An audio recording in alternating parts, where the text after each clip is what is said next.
నమః శివాయ నమః. త్రిదళం త్రిగుణాకారం త్రినేత్రం చ త్రియాయుధం త్రిజన్మ పాపసంహారం ఏకబిల్వం శివార్పణం. ప్రభుం ప్రాణనాథం విభుం విశ్వనాథం జగన్నాథనాథం సదానందభాజం భవద్భవ్యభూతేశ్వరం భూతనాదం శివం శంకరం శంభుమీశానమీడే. ఓం నమః శివాయ. శ్రీకాళహస్తిలో స్వామివారి యొక్క మహాశివరాత్రి బ్రహ్మోత్సవాలు అంగరంగ వైభవంగా జరుగుతూ ఉన్నాయి. రుద్రాభిషేకం, స్వామివారికి జరిగేటటువంటి వాహన సేవలు, సకలములైనటువంటి జగత్తుకంతా కూడా సృష్టి స్థితి లయకారుల్లో లయకారకత్వము అనేటువంటిది పరమేశ్వరునిదిగా చెప్తూ ఉంటారు. పరమేశ్వరుడు సకలములైనటువంటి గ్రహాలు ఏవైతే ఉంటాయో వాటన్నిటికీ కూడా అధిపతిగా స్వామికి ఒక అభిషేకాన్ని నిర్వహిస్తేనే ఆ అభిషేకంతో స్వామి సంతోషించి సకలములైనటువంటి కష్టాలు దురాగతాలు ఏవైతే ఉంటాయో వాటినన్నింటినీ కూడా నిర్మూలించేటటువంటి తత్వం. ఈనాడు గొప్ప పర్వదినం, మహాశివరాత్రి పర్వదినం. ఈరోజు ఉపవాసముండి జాగరణ చేసి పరమేశ్వరుని స్వామి యొక్క అనుగ్రహానికి అందరూ కూడా పాత్రులయ్యేటటువంటి రోజు. పవిత్రమైనటువంటి శివరాత్రి చాంద్రమాన లెక్కింపు ప్రకారం మాఘమాసం కృష్ణపక్ష చతుర్దశి రోజున వస్తుంది అని చెప్తారు. మాఘమాసము అనంటే ఒక పవిత్రమైనటువంటి మాసం. చూడండి, స్వామివారి యొక్క శ్రీకాళహస్తి పుణ్యక్షేత్రం శైవక్షేత్రంగా ప్రసిద్ధి చెందినటువంటి ఈ శ్రీకాళహస్తిలో స్వామి యొక్క లింగార్చన అభిషేకాదులు కూడా ఎంత ఘనంగా జరుగుతూ ఉంటాయో, రాహుకేతువుల యొక్క పూజలు కూడా జరుపుతూ నిత్యము కూడా కలకలలాడుతూ అదుగో దేదీప్యమానమైనటువంటి శివపార్వతుల యొక్క ఆ స్వరూపాల్ని కూడా మనం చూస్తూ ఉన్నాం. ఆకృతులను, ఆ గోపురాన్ని చూస్తూ ఉన్నాం. కాళహస్తిలో మనం ప్రవేశించగానే స్వామివారి యొక్క ఓం నమః శివాయ అనేటువంటి మంత్రజపం అంతా కూడా మనకు వినపడుతూ ఉంటుంది. ఆ శివన్ నమః శివాయ అనేటువంటి ఆ మంత్రజపాన్ని మనం నిత్యం స్మరించటం వల్ల మనకున్నటువంటి సకల దారిద్ర్యాన్ని కూడా స్వామి తొలగిస్తాడట. అంటే అనేకములైనటువంటి నామాలు, శైవక్షేత్రాలు మనకి సుప్రసిద్ధమైనటువంటివిగా మనం చూస్తూ ఉంటాం. మన ఆంధ్రప్రదేశ్ రాష్ట్రంలోనే శ్రీశైల క్షేత్రాన్ని, అలాగే ఇక్కడ జ్యోతిర్లింగ రూపాన్ని, అలాగే కాళహస్తిని కూడా వైభవంగా అక్కడ జరిగేటటువంటి అనేకములైనటువంటి బ్రహ్మోత్సవ శోభ చూడండి ఎంత చక్కగా స్వామివారి కాళహస్తిలో జరిగేటటువంటి ఈ రీతిని శివరాత్రి పర్వదినం అండి. అంటే ఇక్కడ మనకి శివుడు ఈరోజే లింగాకారంగా ఆవిర్భవించాడు అని చెప్పి శివపురాణంలో ఉంది.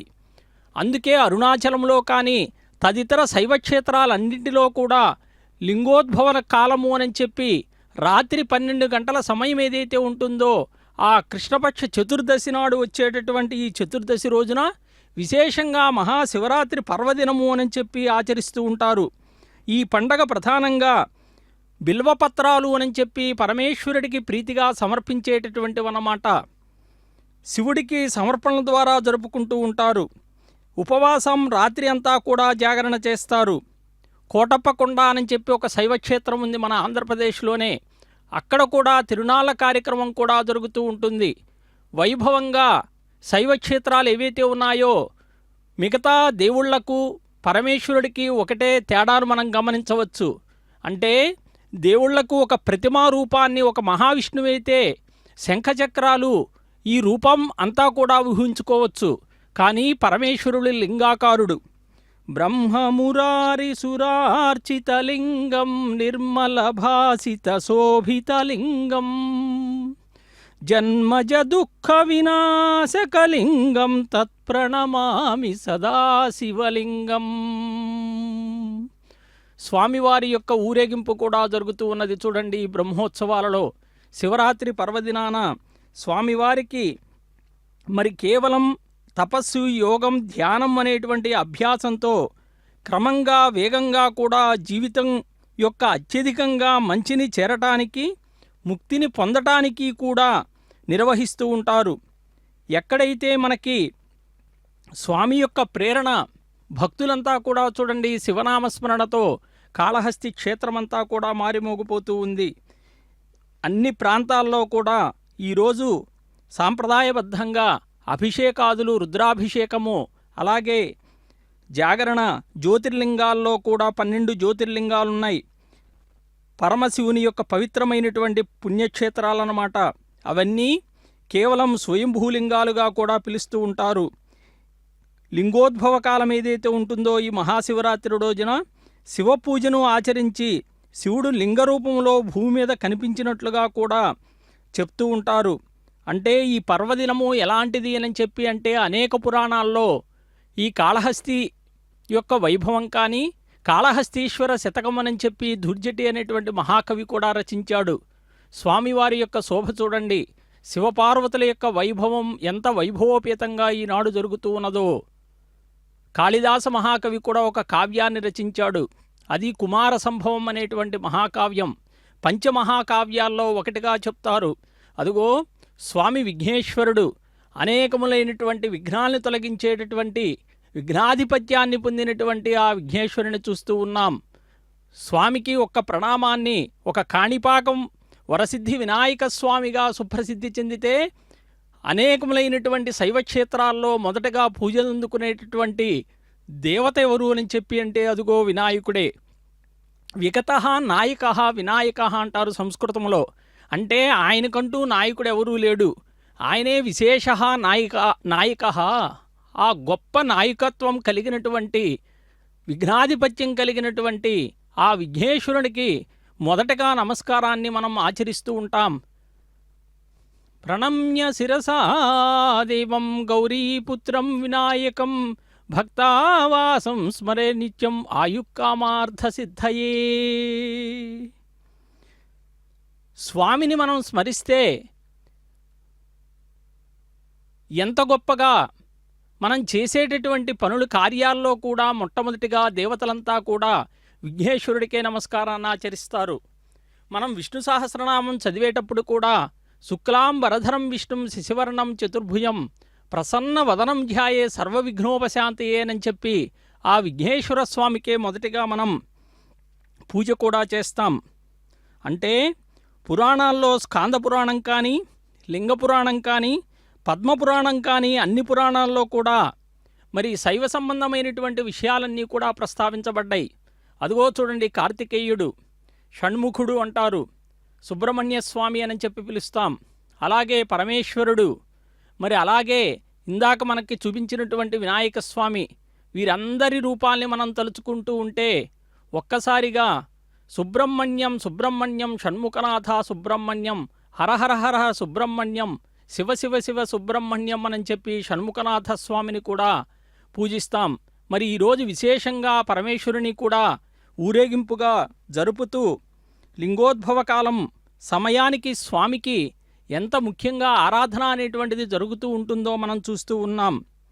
అంటే శైవ సాంప్రదాయం ఏమని చెప్తుంది అంటే, సృష్టి స్థితిలయకారకుడైనటువంటి శివుడు తాండవం చేసేటటువంటి రాత్రి కాలమట ఇది. స్తోత్రాలు కానీ, శైవ గ్రంథాల పఠనం కానీ, మరి ఈ విశ్వం నృత్యములో చేరి ప్రతి చోట కూడా ఆ పరమేశ్వరుని యొక్క ఉనికిని గుర్తు చేస్తూ ఉంటుందట. అంటే శివుడు ఇంకొక పురాణంలో కూడా ఏమని ప్రస్తావించారు అని చెప్పి అంటే, పరమేశ్వరుడు పార్వతీదేవిని కూడా వివాహం చేసుకున్నటువంటి రాత్రిగా కూడా చెప్తూ ఉంటారు మహాశివరాత్రి పర్వదినాన్ని. అంటే ఇక్కడ మనం ఒకటే ఆలోచించాలి, పార్వతీ పరమేశ్వరుల యొక్క వివాహం, కళ్యాణము అనేటువంటిది కూడా అనేక చోట్ల జరుగుతూ ఉంటాయి శైవ క్షేత్రాల్లో.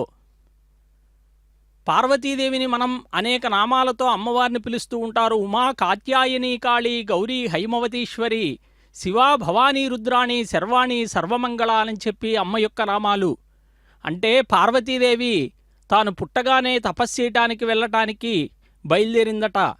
అప్పుడు పార్వతీదేవి యొక్క తల్లి మేనాదేవి ఒక మాట పిలిచిందట, ఉమా అన్నదట. ఉమా అంటే సంస్కృతంలో ఊ అంటే ఓ అమ్మాయి, మా అంటే తపస్సుకు వద్దు. అంటే పార్వతీదేవి పరమేశ్వరుని పతిగా పొందాలి అనేటువంటి ఉద్దేశంతో తపస్సు చేయడానికి బయలుదేరితే వాళ్ళమ్మ పిలిచింది. ఉమా అని. మరి తపస్సు చేయడానికి వెళ్ళింది కదా, పంచ అగ్నుల మధ్య తపస్సు చేయటం ప్రారంభించింది. చుట్టూ 4 అగ్నులు వెలిగించుకుంది, పైన మండే సూర్యుడు.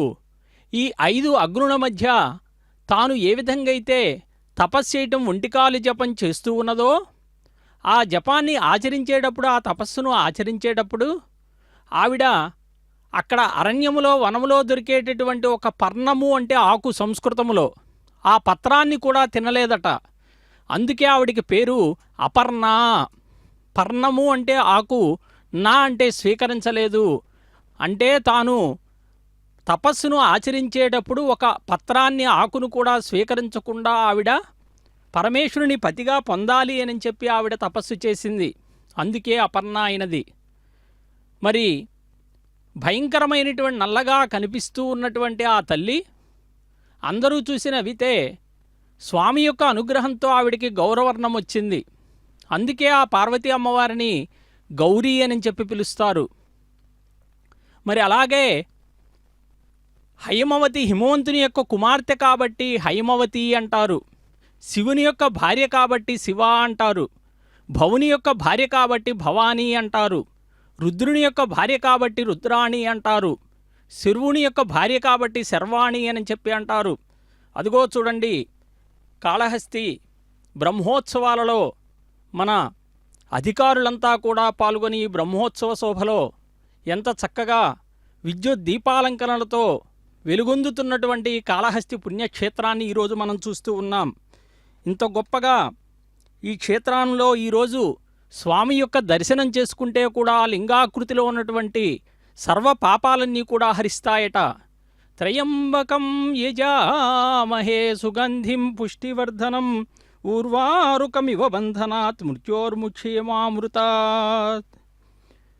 దేవముని ప్రవరార్చితలింగం కామదహన కరుణాకరలింగం రావణదర్ప వినాశకలింగం తత్ప్రణమామి సదా శివలింగం.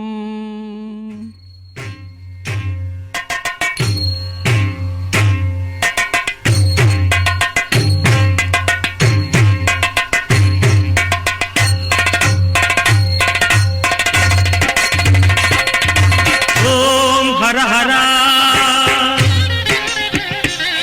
శంభో శంకర అంబికానాథ విశ్వేశ్వర త్రినేత్రమూర్తి త్రిశూలధారి గంగాధర గౌరీ మనోహర. ఓం హర హర శంభో శంకర అంబికానాథ విశ్వేశ్వర త్రినేత్రమూర్తి త్రిశూలధారి గంగాధర గౌరీ మనోహర. ఓం హర హర శంభో శంకర.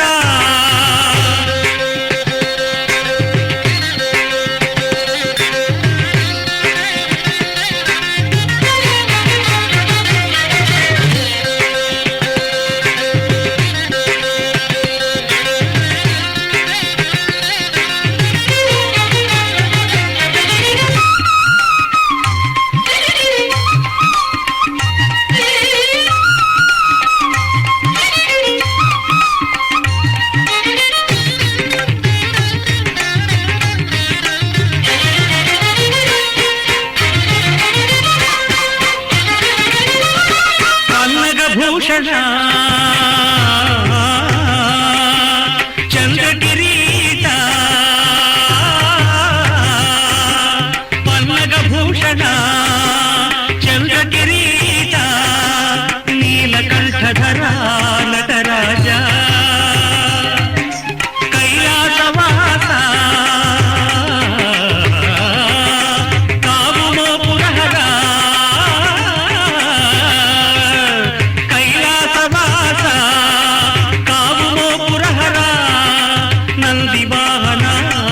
నమో నమో నమో నమో నమో. ఓం హర హర శంభో శంకర అంబికానాథ విశ్వేశ్వర త్రినేత్రమూర్తి త్రిశూలధారి గంగాధర గౌరీ మనోహర. ఓం హర హర శంభో శంకర.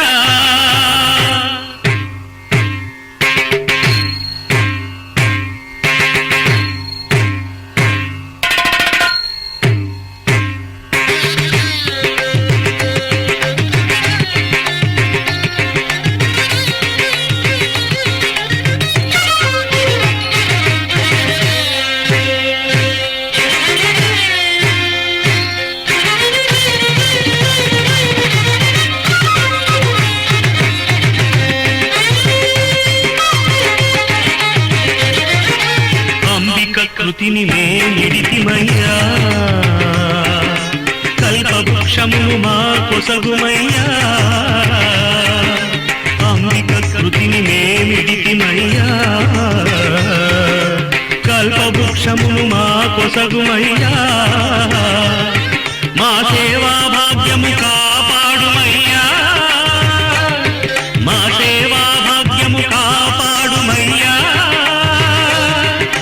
రామచంద్ర స్తుతి మన్నించుమయ్యా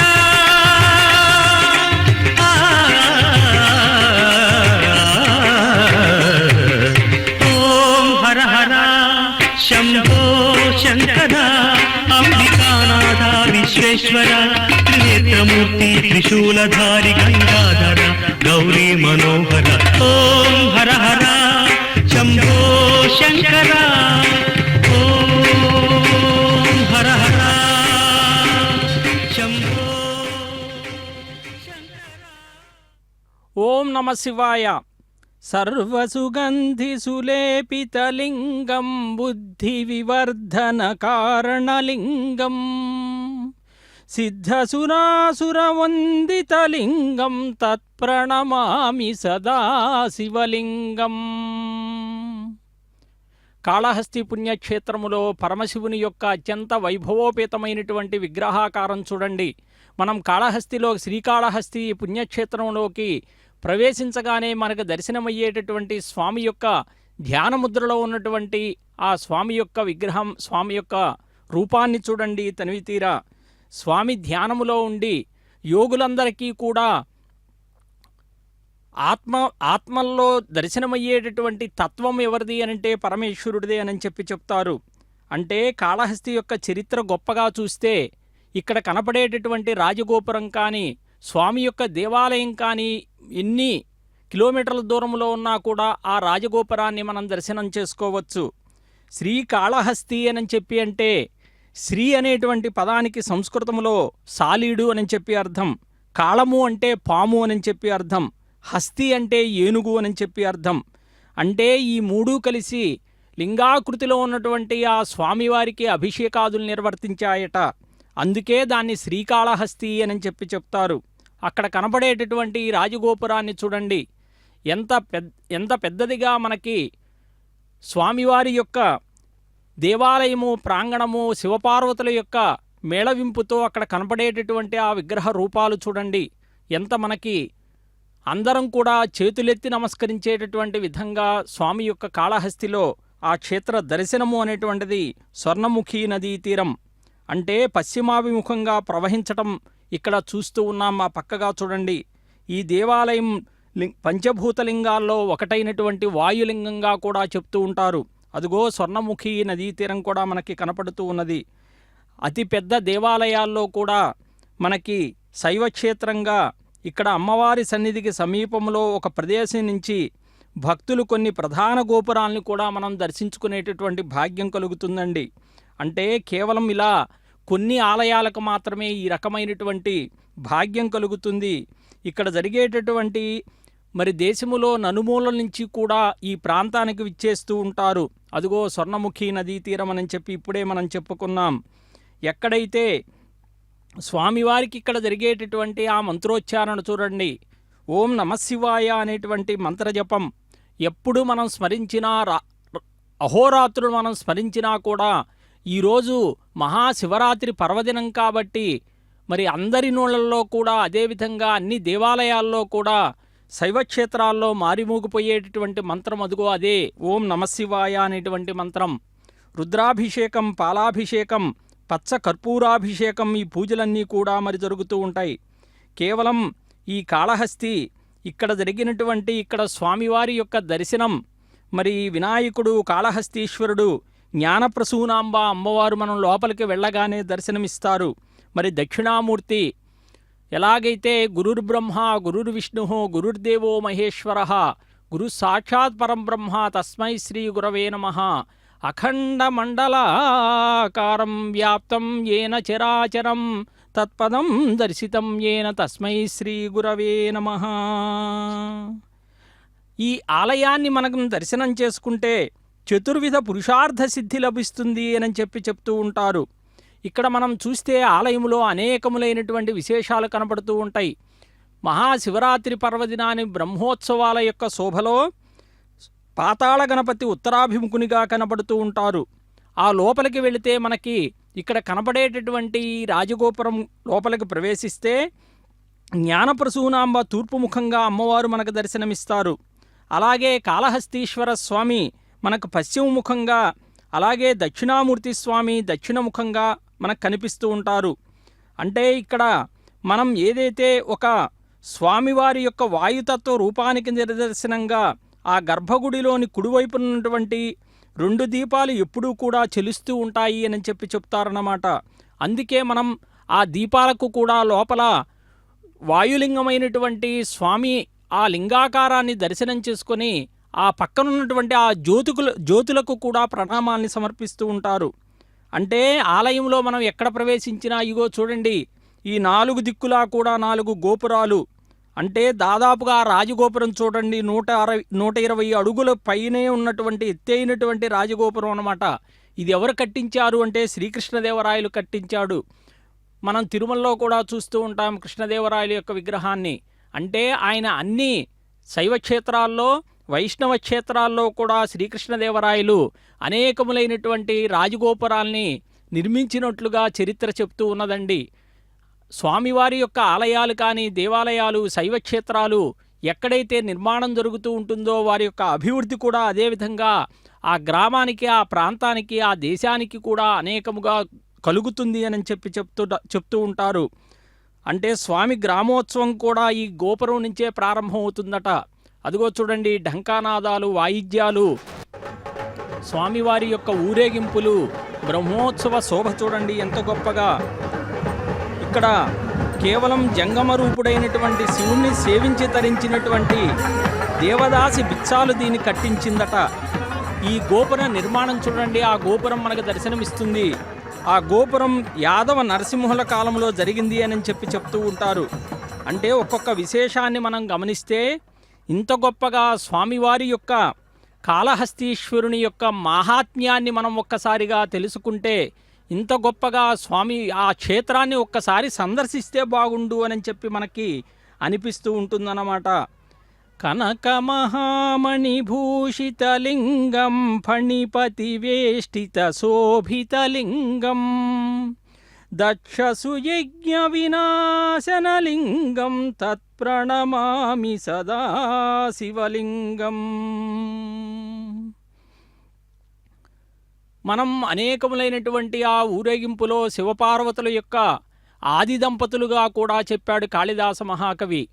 అంటే ఒక కావ్య ప్రారంభములోనే కేవలం పార్వతీ పరమేశ్వరుల్ని ఎలా వర్ణించాడు అని అంటే, వాగర్ధావివ సంపృక్తౌ వాగర్ధ ప్రతిపత్తయే జగతః పితరౌ వందే పార్వతీ పరమేశ్వరౌ.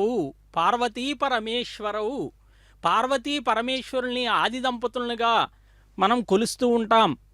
వాక్కు అర్థము ఎలాగైతే మేళవించి ఉంటాయో అదేవిధంగా వాగర్ధముల వలె, శబ్దార్థముల యొక్క కలయిక వలె కలిసి ఉన్నటువంటి లోకానికి తల్లిదండ్రులైనటువంటి శివపార్వతులకు నా ప్రణామము అని కావ్య ప్రారంభములోనే కాళిదాస మహాకవి శివపార్వతులిరువురికి కూడా నమస్కారాన్ని ఆచరించాడండి. స్వామివారి యొక్క శివలింగాలు ఏవైతే ఉన్నాయో మహర్షులు, దేవతలు అందరి చేత కూడా ప్రతిష్ఠింపబడినవిగా చెప్తూ ఉంటారు. లోపలికి మనం ఆలయం లోపల ప్రవేశిస్తే ఇక్కడ కనబడేటటువంటి భృగు మహర్షి అర్ధనారీశ్వర లింగాన్ని ప్రతిష్ఠించాడట. అలాగే అగస్త్య మహర్షి నీలకంఠేశ్వర లింగాన్ని, ఆత్రేయుడు మణికంఠేశ్వర లింగాన్ని, ఇక్కడ ఉన్నటువంటి వ్యాస మహర్షి అలాగే మార్కండేయుడు మృత్యుంజయేశ్వర లింగాన్ని, మరి శ్రీరాముడు, పరశురాముడు, ఇంద్రాది దేవతలు, సప్తర్షులు, యమధర్మరాజు, చిత్రగుప్తుడు, ధర్మరాజు మొదలైనటువంటి వారంతా కూడా ప్రతిష్ఠించినటువంటి శివలింగాలు మనకు దర్శనమిస్తూ ఉంటాయి. ఇంత గొప్పగా ఇన్ని శివలింగాలతో నిర్మితమైనటువంటి ఈ దేవాలయంలో మనం ప్రవేశిస్తే మరి కేవలం వర్షాల కోసం మృత్యుంజయేశ్వరునికి సహస్రలింగాభిషేకం కూడా ఇక్కడ నిర్వర్తిస్తూ ఉంటారు. అదిగో గణపతి వర్షాలకు కేవలం కాశీ విశ్వేశ్వరుడు కూడా మూర్తి స్వరూపుడై ఉంటాడట. ఈ క్షేత్రానికి ఇంకొక పేరుందండి, దక్షిణ కాశీ అని పిలుస్తారు. అంటే కేవలం దక్షిణ కాశీగా పిలువబడేటటువంటి ఊరేగింపు మహోత్సవంలో బ్రహ్మోత్సవాల శోభలో చూడండి గణపతి యొక్క స్వామి యొక్క రూపాన్ని, అలాగే సుబ్రహ్మణ్య స్వామి యొక్క రూపాన్ని, అలాగే పరమశివుని యొక్క వైభవాన్ని, అలాగే జ్ఞానప్రసూనాంబ అమ్మవారి యొక్క వైభవాన్ని, ఇలా వీరందరికీ మనం చూస్తూ ఉంటే షణ్ముఖ షాణ్మాతురు అంటారు సుబ్రహ్మణ్య స్వామిని. షణ్ణాం మాతృణాం అపత్యం పుమాన్ అంటే 6 తల్లుల చేత కూడా ఆయన పెంచబడ్డాడండి. అందుకే ఆయనకి షాణ్మాతుర షణ్ముఖ అంటారు. షట్ముఖ 6 ముఖాలు ఆయనకు కలిగినటువంటి కేవలం స్వామివారిని మనం కార్తికేయ అంటారు. కృత్తికా నక్షత్రములో జన్మించినటువంటి స్వామి కార్తికేయుడు. మరి సంతానానికి వివాహానికి అడ్డంకులు కలిగితే కార్తికేయ స్వామిని సుబ్రహ్మణ్య స్వామిని మనం కొలిస్తే తప్పక ఆ సంతానానికి అవరోధం కలిగినటువంటి మార్గాన్ని సుగమం చేసి సంతానోత్పత్తికి, అలాగే వివాహానికి కావలసినటువంటి ఆటంకాలు కలిగితే ఆ వివాహం కలగటానికి, ఎలాగైతే విద్యాకాలానికి ఏదన్నా పిల్లలకు ఏదన్నా విద్యలో ఆటంకాలు ఏర్పడుతూ ఉంటే వాటి నివారణకు కూడా సుబ్రహ్మణ్య స్వామిని కొలుస్తూ ఉంటారు. అలాగే సర్పదోషాదులను కూడా నివృత్తి చేయటానికి సుబ్రహ్మణ్య స్వామిని, అదిగో స్వామికి నీరాజన సమర్పణ కూడా గావిస్తూ ఉన్నారు రంగమంగళంగా. ఇక్కడ ఉన్నటువంటి క్షేత్రపాలకుడు ఎవరు అని చెప్పి అంటే కాలభైరవునిగా చెప్తారు. ఇక్కడ ఉన్నటువంటి మూర్తులు, ఇక్కడ ఉన్నటువంటి సూర్య శనిగ్రహ మూర్తులు కానీ, అలాగే అనేకములైనటువంటి కన్నప్ప విగ్రహం కూడా మనకు దర్శనమిస్తుందండి లోపల. శంకరాచార్యులు వారు స్ఫటికలింగము, అలాగే అనేకములైనటువంటి లోహ విగ్రహాలు కూడా మనకు కనిపిస్తూ ఉంటాయి. ఈ కన్నప్ప ఎవరు అని చెప్పి ఆలోచిస్తే కేవలం స్వామి పరమేశ్వరుడు తన లింగాకృతిలో ఉన్నప్పుడే పరమేశ్వరుని యొక్క కంటి వెంట రక్తం కారుతూ ఉంటే ఆ రక్తం కారుతున్నటువంటి ఆ కన్నుని భక్త కన్నప్పే తన యొక్క కంటిని తీసి స్వామి యొక్క కంటికి అతికించాడట. వెంటనే మరొక కన్ను నుంచి కూడా రక్తం కారుతుందట. వెంటనే ఆ కన్నును కూడా తీసి రెండో కన్నును కూడా తీసి స్వామివారి యొక్క కన్నుకు అతికించాడట. అప్పుడు సంతోషించినటువంటి పరమశివుడు ఆయనకు ముక్తిని ప్రసాదించాడు అని చెప్పి కూడా పురాణాలు చెప్తూ ఉన్నాయి.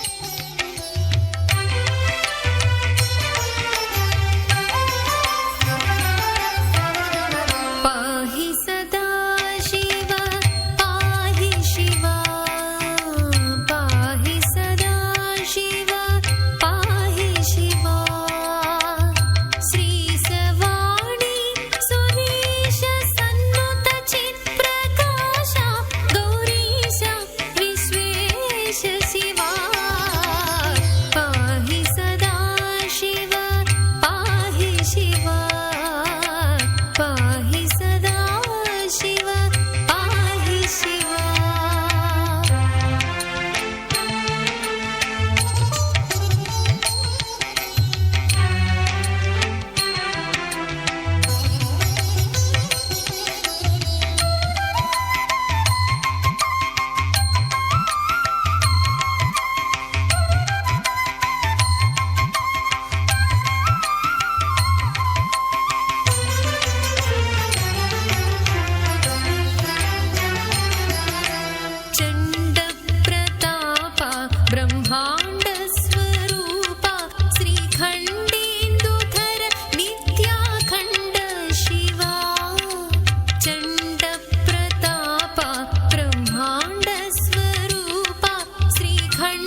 ఓం నమ శివాయ.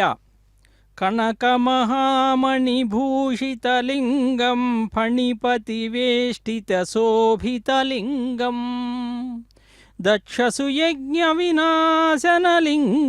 తత్ప్రణమామి సదాశివలింగం. శ్రీకాళహస్తి పుణ్యక్షేత్రంలో స్వామివారి యొక్క మహాశివరాత్రి బ్రహ్మోత్సవాలు ఎంత అంగరంగ వైభవంగా జరుగుతున్నాయో చూడండి. ఆలయంలో ఉన్నటువంటి శిల్పకళతో స్వామివారి యొక్క ఊరేగింపులో కూడా శివపార్వతుల యొక్క సమ్మేళనం. ఇందాకనే మనం చెప్పుకున్నట్లుగా రఘువంశ ప్రారంభంలో వాగర్ధావివ అనేటువంటిది ఆది దంపతులండి. స్వామివారికి నీరాజనాన్ని కూడా సమర్పిస్తూ ఉన్నారు.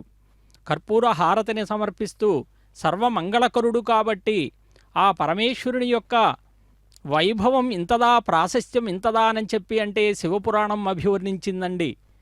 స్వామి యొక్క అనేకములైనటువంటి పుణ్యక్షేత్రాల్లో లింగాకృతిలో ఉన్నటువంటి ఆ పరమేశ్వరుని యొక్క దర్శనము అనేటువంటిది పాప వినాశనం అని కూడా చెప్తూ ఉంటారు. అంటే శైవ క్షేత్రాల్లోకి మనకు వెళితే మనస్సు చాలా ప్రశాంతంగా మనకి కనిపిస్తూ ఉంటుంది. ధ్యానముద్రలో ఉన్నటువంటి ఆ పరమేశ్వర స్వామిని మనం ఒక్కసారి సందర్శన చేస్తే అమ్మవారితో కూడినటువంటి జ్ఞాన ప్రసూనాంబ, జ్ఞానాన్ని కలిగించేటటువంటి ఆ తల్లి. ఆ అంటే అంతులేనిది, ఆధారభూతమైనటువంటిది, సర్వులకు ఆధారభూతమైనటువంటి తల్లి. ఆ తల్లి జగన్మాతగా, జగత్పిత లోకానికి తండ్రి ఎవరు అని చెప్పి అంటే అదుగో పరమేశ్వరుడే. ఎందుకంటే ఒక సందర్భంలో పార్వతీదేవి తపస్సు చేస్తూ ఉంటే పంచాగ్నుల మధ్య పరమేశ్వరుడు ఆ పార్వతీదేవి యొక్క తపస్సును పరీక్షించటానికి బ్రహ్మచారి వేషములో ఆ వనములోకి ప్రవేశించాడు. ఆ ప్రవేశించినటువంటి సందర్భంలో ఆ బ్రహ్మచారి వేషంలో ఉన్నటువంటి పరమేశ్వరుడు పార్వతీదేవిని ఒక మాట అడుగుతాడు. అమ్మా, నువ్వు ఎవరి కోసం తపస్సు చేస్తున్నావు అని చెప్పి అంటే, నేను పరమేశ్వరుని భర్తగా పొందాలి అని చెప్పి తపస్సు చేస్తున్నాను అన్నది.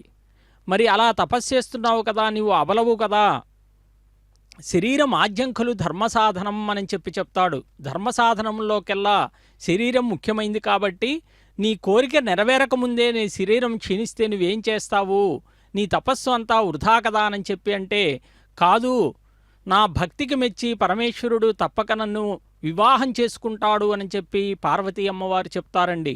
అంటే ఆవిడ యొక్క దృఢ నిశ్చయము, అలాగే భక్తిభావం చూడండి, స్వామివారి మీద ఉన్నటువంటి ఆ భక్తిభావం. వెంటనే బ్రహ్మచారి వేషంలో ఉన్నటువంటి పరమేశ్వరుడు ఊరుకోడు, ఒక మాట అంటాడు. అమ్మా, నువ్వు ఎవరి కోసమైతే తపస్సు చేస్తున్నావో ఆ తపస్సు చేస్తున్నటువంటి ఆ పరమేశ్వరునికి ఆ వరునికి ఉండవలసినటువంటి గుణాలున్నాయా అని చెప్పి అడిగి పరమేశ్వరుని యొక్క నింద చేస్తాడు. ఆ పరమేశ్వరుని నింద చేసేటప్పుడు ఒక వధువు వరుణ్ణి వరించాలి అని చెప్పి అంటే కొన్ని గుణాలు కావాలి. అలాగే కొన్ని ఆయన యొక్క రూపాన్ని చూస్తామా అంటే అందరికీ 2 నేత్రాలుంటే ఆయనకి త్రినేత్రం, 3వ నేత్రం ఉంటుంది వికారంగా. మరి అలాగే అందరికీ మంచి మంచి వాహనాలున్నాయి. అంటే మనం చూసేటటువంటి ఇంద్రుడు, దేవేంద్రుడు కూడా ఐరావతాన్ని అధిరోహించి తిరుగుతూ ఉంటాడు.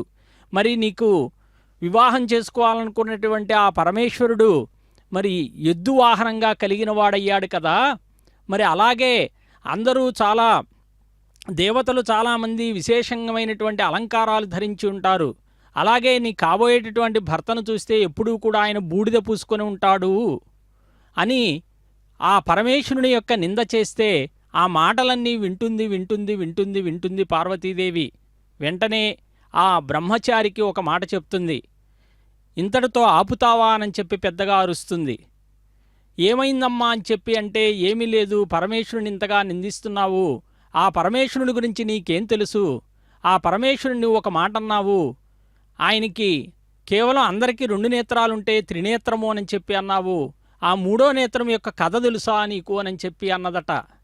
అంటే ఆ కథలో మన్మధుణ్ణి కూడా దగ్ధం చేసినటువంటి రతీదేవి ఏ విధంగా అయితే మరి కారణంగా ఆ రోజు మన్మధుణ్ణి దహించటము, మదనో మన్మధోమారహ ప్రద్యుమ్నో మేనకేతన కందర్పో దర్పకోనంగా కామ పంచశరశరహ అని చెప్పి మన్మధుడు ఏ రకంగా అయితే పరమేశ్వరుడి ధ్యానముద్రలో ఉంటే ఆయన తపస్సును భగ్నం చేశాడో, అప్పుడు తన యొక్క త్రినేత్ర అగ్నికి ఆహుతైపోయాడు మన్మధుడు.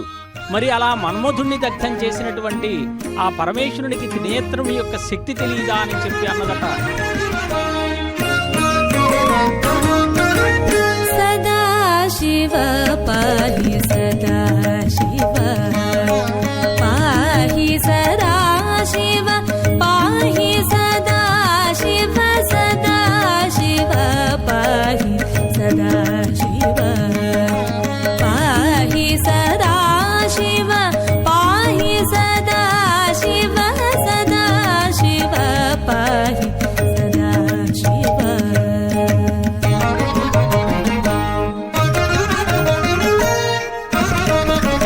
అక్షీణ కరుణా కటాక్ష వీక్షణ సర్వరక్షణ నిటల తలాక్ష